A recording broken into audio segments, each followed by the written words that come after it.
Hey everyone, and welcome back to the channel. My name is Ryan, and in today's video I'm going to show you how you can use Studio Blocks to quickly update your header and footer across your entire website. Now, if you aren't aware of what Studio Blocks is, this is a passion project of mine that I'm working on where I'm building a whole library of fully responsive Wix Studio sections so you can build full websites in a fraction of the time. All you have to do is copy and paste the sections you want over from the template to your website and then replace the fonts, colors, and content. It really is just that easy. So if you're a designer helping clients and you want to speed up your workflow without sacrificing quality, or maybe you're just a small business that wants a quality website up fast without breaking the bank, then this is going to be an amazing tool for you.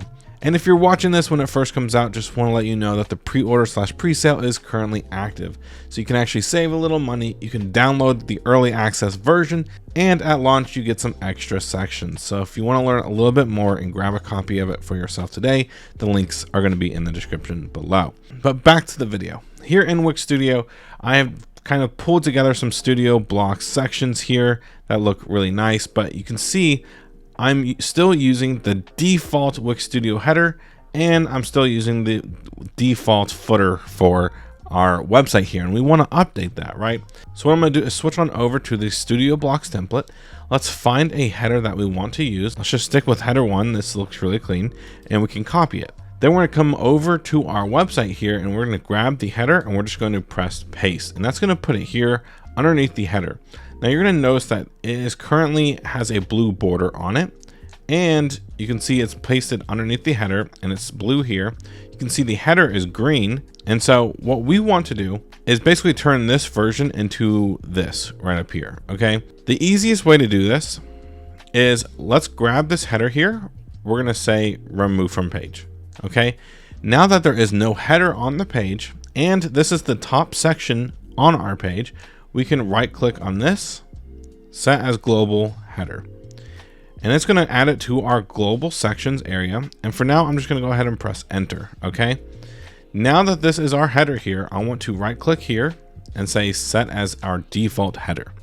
Now, anytime we create a page later on our website, it is always going to use this as a default. In fact, just to make sure it does that, what I would like to do is grab our old header here, and I just want to delete this. But now that we only have our header that we added from Studio Blocks here, we can change this from header 1 just to header, just like that. And now anytime we add pages later on, it is always going to have this header here. Now I'm going to replicate the same process for our footer down here. Okay, let's go over to our Studio Blocks template. We're going to switch on over to the footers page, and let's find a footer that we want to use. Personally, I like this one, so let's go ahead and grab footer 2. We can grab it from the layer panel. We're just going to select copy. We can even right click and say copy here. Okay, now let's switch on over to our template over here, and what we're going to do is we're going to grab this section here, and we're just going to paste it below it, just like that. Great. Now let's grab this footer down here, and we're going to remove from page. Once it's removed from our page, we can grab our footer that we got from Studio Blocks, right click, set as global footer. Okay, again, the same process. It's going to add it as a footer in our global sections here. And what we want to do is right click and set as default. Once this is the default, we can actually grab the old footer and delete it. And then we can go ahead and rename this to footer 2. Okay. Now, one thing I want to say is if we had another page here, we'll say about, right? Let's say we created this page before we added our header and footer. In that case, what we would see here is we would see a page without this header and without our footer here. Okay, so we would basically see something like this or any other sections that you already added, right? The reason being is because we actually added our new header and our new footer after we've created this page in this hypothetical, right? And we deleted the old header and footer that was here by default. So what we're going to be left with is just the sections on the page.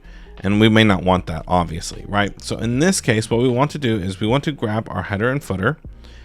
Let's go ahead and press the 3 dots. And we want to say add to more pages. And the last thing we want to do is just select all pages and press apply. We'll go ahead and do that for the footer as well, just like that. Great. But the next thing I just want to note is we kind of already expressed this or showed this when we created the about page. But now if I create any other pages like services, anytime we create a new page, this header and footer will already be here for us and it's ready to go.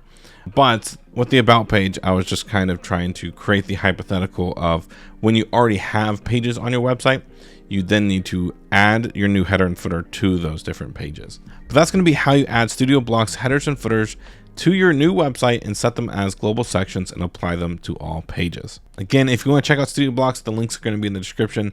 But I appreciate you all for watching, and I will see you all in the next one. Peace.